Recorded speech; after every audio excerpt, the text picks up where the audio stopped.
ಕೇಂದ್ರದ ವಿಬಿಜಿ ರಾಮ್ಜಿ ಕಾಯ್ದೆಯ ವಿರುದ್ಧ ಕಾಂಗ್ರೆಸ್ ಪ್ರತಿಭಟನೆ ಮಾಡ್ತಾ ಇದೆಯಲ್ಲ, ಅದಕ್ಕೆ ಸಂಬಂಧಪಟ್ಟ ಹಾಗೆ ರಾಮನಗರದಲ್ಲಿ ಸಂಸದ ಡಾಕ್ಟರ್ ಮಂಜುನಾಥ್ ಪ್ರತಿಕ್ರಿಯೆಯನ್ನು ಕೊಟ್ಟಿದ್ದಾರೆ.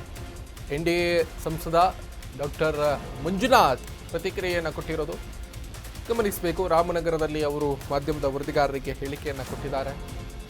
ಉದ್ಯೋಗ ಖಾತ್ರಿ ಯೋಜನೆಯಲ್ಲಿ ಹೆಸರು ಚೇಂಜ್ ಆಗಿದೆ ಹೊರತು ಬೇರೆ ಏನೂ ಆಗಿಲ್ಲ.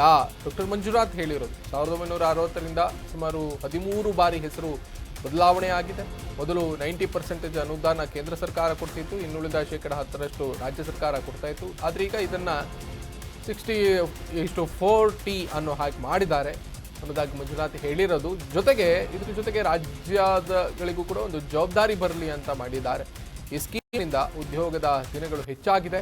ಯೋಜನೆಯ ವಿರುದ್ಧ ಮಾಡುವಂತಹ ಮೊದಲು ಚರ್ಚಿಸಬೇಕು.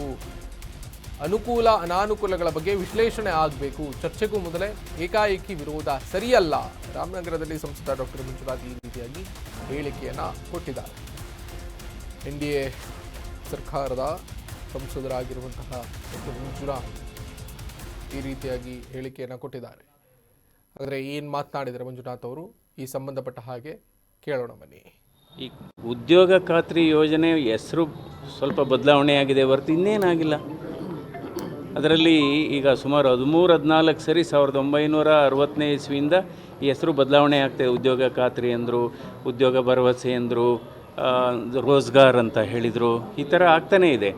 ಅಂದರೆ 60-40 ಅಂತ ಮೊದಲು 90% ಕೇಂದ್ರ ಸರ್ಕಾರ ಕೊಡ್ತಾಯಿತ್ತು, ರಾಜ್ಯ ಸರ್ಕಾರ 10% ಕೊಡ್ತಾಯಿತ್ತು. ಇವಾಗ 60-40 ಮಾಡಿದ್ದಾರೆ. ಇದು ಮೂಲ ಉದ್ದೇಶ ರಾಜ್ಯ ಸರ್ಕಾರಕ್ಕೂ ಜವಾಬ್ದಾರಿ ಇರಲಿ ಅಂತ ಅಷ್ಟೇ. ಆಮೇಲೆ ದಿನಗಳು ಜಾಸ್ತಿ ಆಗಿದೆ. ಇದೇನು ಸ್ಕೀಮು ಕೊಲ್ಯಾಪ್ಸ್ ಆಗಿಲ್ಲ. ಸ್ಕೀಮು 100 ದಿವಸ ಇತ್ತು, ಈಗ 125 ದಿವಸ ಆಗಿದೆ.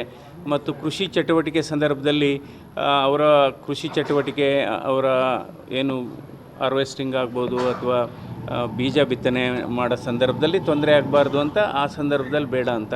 ಅಂದರೆ ಇದು ಪಂಚಾಯಿತಿ ಮಟ್ಟದಲ್ಲೇ ಇದನ್ನು ಮಾಡೋ ಅಂಥದ್ದಕ್ಕೂ ಇದರಲ್ಲಿ ಆಪ್ಷನ್ ಇದೆ. ಈ ಒಂದು ಕಾಯ್ದೆಯನ್ನು ರಾಜ್ಯದಲ್ಲಿ ಜಾರಿಗೆ ಮಾಡೋದಕ್ಕೆ ಬಿಡೋದಿಲ್ಲ ಅನ್ನೋದನ್ನು ಕೂಡ DCM ಅವರು ಕೂಡ ಹೇಳಿದರು.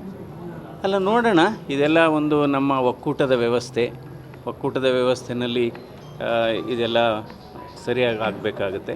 ಏನಾದರೂ ಇದ್ದರೆ ಡಿಸ್ಕಸ್ ಮಾಡ್ಬೋದು. ಯಾವಾಗಲೂ ಈ ಥರದ ವಿಚಾರ ಇದ್ದರೆ ಇವ್ರದ್ದು ಏನಿದೆ, ಇವ್ರ ಸಮಸ್ಯೆ ಏನು, ಅದನ್ನು ಬೇಕಾದರೆ